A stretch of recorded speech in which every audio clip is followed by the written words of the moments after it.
बनल्या? माझ्या हाताने बनवल्या. तेच का? मग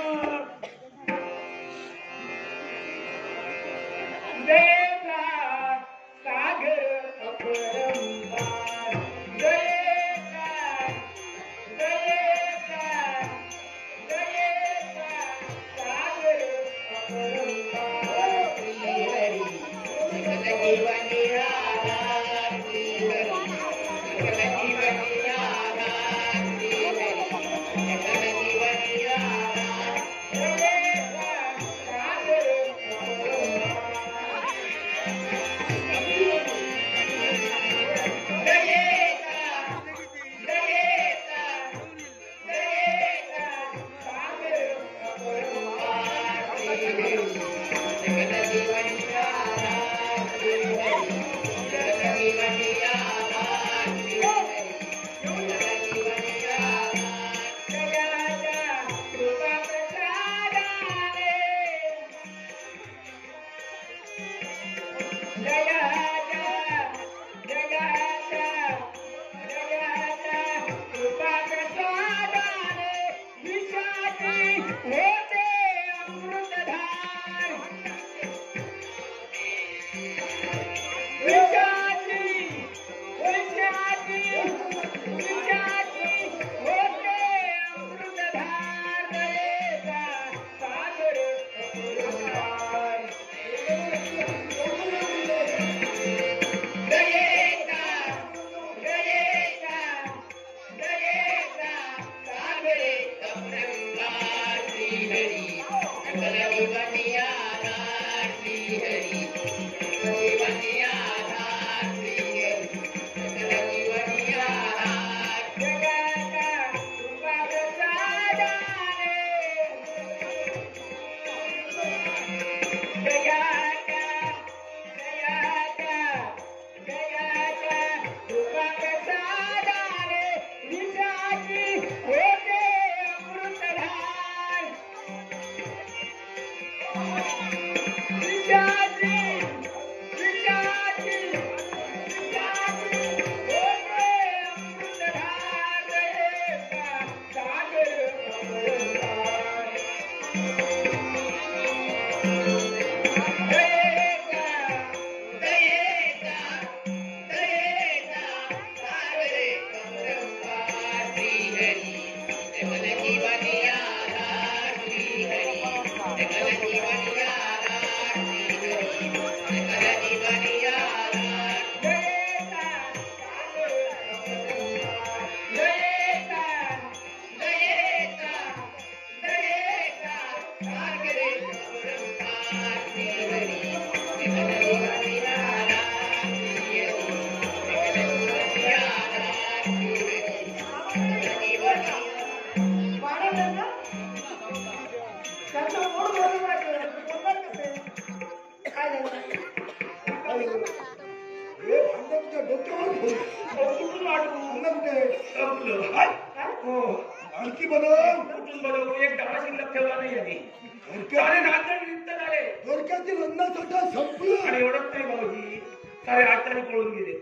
हे भामादेवी, काय आता माझं कसं होणार? हो तुमचं काय बाबता यांचं बघा भाऊजी, जेवला भरपूर हो, जेवलं. हा पोट नको बघायला. तुम्ही चिंता करू नका. धावत पळत होते बाबांजवळ आले. ए, इकडे, इकडे. तुझ्या बापाची मोठ्या बळा इकडे. आश्चर्य आहे हो. एवढं सात्विक भोजन हे रे, हे खा. हे खा. हे वरतोय, ते वरतोय. एवढं भोजन सात्विक बनवलं पण त्यांचं पोट त्याला ते दिलं ना. काय करावं रुक्मिणी देवी, काय भामादेवीनं प्रयत्न केले, कृष्णाचं पोट भरलं. हो आता तू प्रयत्न कर. हो, पण आता एवढं करून जमतं का समजापेक्षा मी काहीतरी करतो. काय तुमचा गप्प जरा थांबा हो. तुमच्या सगळ्यांसाठी मी प्रयत्न काय करतो. उठलं याच्यावर? मी प्रयत्न करते जरा थांबा. हो थांबा. भावड्या, कुठं बनवणार? आता तर दाणं शिल्लक नाही आहे. हो काय रे? आता मागा खा.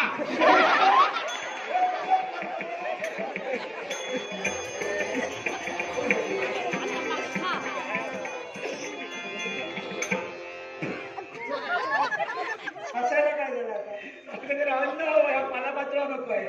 पण प्रयत्न तुम्ही केला, उपयोग काही झाला होता काय? हे बाई सांग. पालापाचोळा घेऊन आली. त्यांचं म्हणून सांगते पण तू काही विचारते मी तुमका ते तुळशीचा त्या पाणी घेऊन दिला तेव्हा ह्यांना पट भरताना मगापासून काय केल्यानंतर बघलाच राक्षसाच्या पुढचा काम तरी त्याचा पट भरेना म्हणून मग रुक्मिणी माका सांगा ज्याचं हत्ती काम पट भरत नाही त्याचा बाणकी काम पट भरत प्रयत्न केला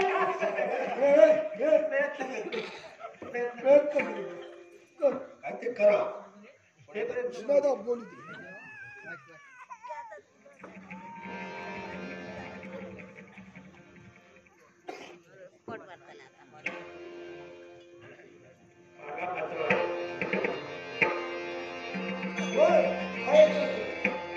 कृष्ण गोविंद हरे मुरारी हे नाथ नारायण वासुदेव श्री कृष्ण गोविंद हरे मुरारी हे नाथ नारायण वासुदेव श्री कृष्ण गोविंद हरे मुरारी हे नाथ नारायण वासुदेव श्री कृष्ण गोविंद हरे मुरारी हे नाथ नारायण वासुदेव श्री कृष्ण गोविंद हरे मुरारी हे नाथ नारायण वासुदेव श्री कृष्ण गोविंद श्री कृष्ण गोविंद हरे मुरारी हे नाथ नारायण वासुदेव हे नाथ नारायण वासुदेव हे नाथ नारायण वासुदेव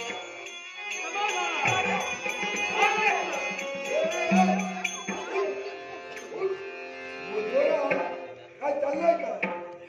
दोरक्यातील सारा अन्नसाठा संपवला, तुझं पोट भरलं नाही आणि एका तुळशी पत्राला पोट भरलं. काय रे किती नाटकं झाली?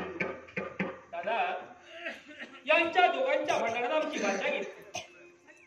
नारळाच्या सांगण्यावरून सात्विक भोजन बनविण्याची तयारी सुरुवात झाली. 7 भाज्या. भामेनं सात्विक भोजन बनविलं, पण भामेनं एवढं भोजन बनवून सुद्धा आमचं उदरभरण झालं नाही. या रुक्मिणीनं एक तुळशीचं पर्ण आम्हाला दिलं. त्या एका तुळशीच्या पर्णानं आमचं उदरभरण झालं.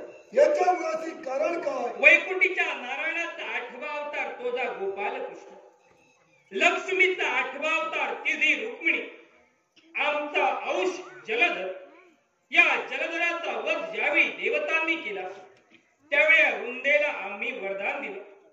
हिंदू वासी आपल्या ग्रामस्थांनी जी नवीन वास्तू उभारतील त्या वास्तू समोरील अंगणात उजव्या कोपऱ्यात तुलसी वृंदावनाची स्थापना करतील.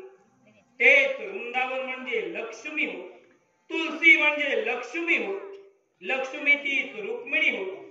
त्या लक्ष्मीनं तुळशीच्या पर्णाच्या रूपानं या रुक्मिणीच्या हस्तानं आमच्या मुखातून आमच्या उदरात प्रवेश केला आणि आमचं उदरभरण झालं. तुळशीचं पान हे सामान्य नाही, तर हे तुळशीचं पान त्रैलोक्या समान आहे, त्रैलोक्या समान आहे. कृष्ण तुळशीच्या पानाला कसे मुख साधलं हे साऱ्यांना कळलं. आम्ही सात्विक भोजन वाढलं, 7 भाज्या बनविल्या. मग तिचं काय? भामेनं भोजन बनविलं, त्याला चव मात्र होती, वाह. पण त्याला अर्थ काही नव्हता. सात्विक भोजन म्हणजे 7 भाज्या. कुणी सांगितलं? हिने सांगितलं. तर मी आहे. तेव्हा चांगले म्हणजे आता तरी बघूया काहीतरी सुधारणा होत म्हणून काय? सात्विक भोजन म्हणजे 7 भाज्या नव्हे.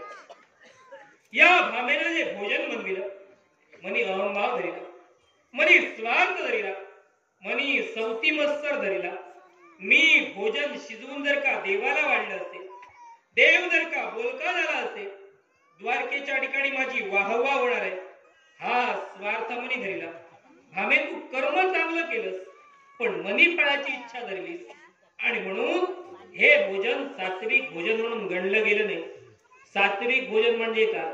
एखाद्या शिळ्या अन्नाचा कण जरी असला असेल तरी तो षोडशोपचारे मनोभावनेनं, अगदी मनात कोणताही स्वार्थ मत्सर न बाळगता दारी आलेल्या याचकाला मनोभावनेनं जर का दिला असेल, ते कर्म जर का केलं असेल आणि फळाची इच्छा मनी धरली नसेल, तर ते भोजन देवाच्या चरणी थेट रुजू होतं आणि तेच भोजन सात्विक भोजन म्हणून गणलं जातं. कळलं का? आणि दुसरी आणि महत्वाची गोष्ट, ही वैजू तुझ्या माहेरून आलेली आहे आणि तिचं ऐकून आज हा अखंड तांडव तू करतेस. माहेरून आलेल्या व्यक्तीचं ऐकून नवऱ्याच्या घरी जर का भांडण केलं तरी अशी परिस्थिती होती.